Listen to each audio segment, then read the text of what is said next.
ભાવનગરમાં આગામી 16 જુલાઈએ યોજાનારી 41મી ભગવાન જગન્નાથની રથયાત્રા શાંતિપૂર્ણ અને ભાઈચારાના માહોલમાં સંપન્ન થાય તે માટે પોલીસ તંત્ર સંપૂર્ણપણે એક્શન મોડમાં આવી ગયું છે।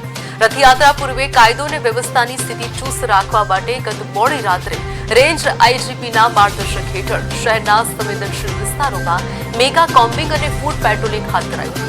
जिला पुलिस वड़ा नितेश पांडेना जणाव्या अनुसार शहरना तमाम 5 पुलिस स्टेशन विस्तार में 35 उच्च अधिकारियों ने 350 पुलिस जवानों की 29 टीमों द्वारा सर्च ऑपरेशन चलाववामां આવ્યું હતું।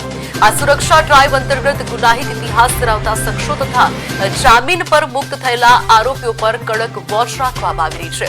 તેમજ નાસ્તા ફરતા ગુનેગારોને ઝડપવા માટે અને શંકાસ્પદ હેરફેર રોકવા માટે શહેરના વિવિધ પ્રવેશ દ્વારો પર 8 ચેકપોસ્ટ ઊભી કરી સઘન વાહન ચેકિંગ શરૂ કરવામાં આવ્યું છે।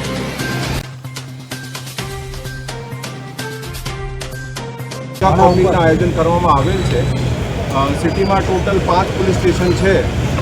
એમાં અમે જે છે લોકલ સિટી ડિવિઝન હેડક્વાર્ટરની પોલીસ, આજુબાજુ થાનાના પોલીસ અને એલસીબી એસઓજીના બધા મળીને લગભગ 350 જેવી પોલીસની અમે 29 જેવી જે છે અલગ અલગ ટીમો બનાવી છે ચેકિંગ કરવા માટે।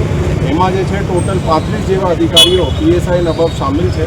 અને આ લોકોને જે ખાસ ટાસ્ક આપવામાં આવેલ છે કે જેટલા પણ જૂના ગુનાહિત ઇતિહાસ ધરાવે છે, શરીર સંબંધી એનસીઆર એસપીસી બધાને ચેક કરવામાં આવે છે। કોમ્બિંગનું આયોજન કરવામાં આવેલ છે।